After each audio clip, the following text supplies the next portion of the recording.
Sabi nga nila 'di ba, uso sa social media, "Matino ka naman pero hindi ikaw yung gusto ko." Pero maraming mga sa atin na Ah. falling for the wrong person, may mga green flags na matitino naman lalaki, may mga babae talaga Mm. na chino-choice nila.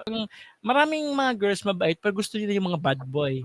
Kasi may mga girls na gustong-gusto mo, ayaw ka naman. Pero may mga ibang girls gusto ka, pero ayaw mo naman. Pero naka-experience ako gano'n, may mga girls talaga na ayaw sa sobrang bait, sa sobrang gusto nila may angas, may bad boy. Bakit? Hindi natin alam, eh, kasi attractive kasi sila sa mga alpha male, eh. Daming gano'n na yung ibang girls naman, mas pinipili yung iba. Pero 'di ba kasi, sabi nga nila may kasabihan nga, "You live your choice," 'di ba? Yun talaga yung Yup. ipamumuhay mo. Kasi naniniwala naman ako na 90% sa buhay natin, choices mo, eh. Kasi may free will ka naman sa buhay. May choice ka rin kung sino yung matinong tao na hindi mo gusto, 'di ba? Parang kung yung gusto mo siyang tao, ayaw ka naman. Gusto ko ng tao, ayaw mo naman. Kasi at the end of the Yeah. day, importante naman is yung mahal mo siyang tao, 'di ba? No matter what happen or through thick and thin, sabi nga nila, till death do us part.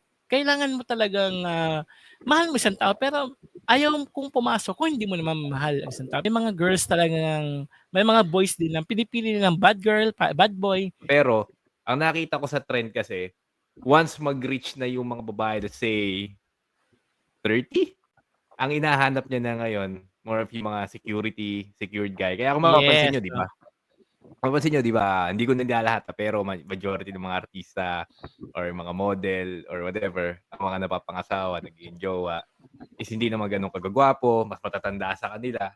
Pero kasi mm. secured na yung buhay nila.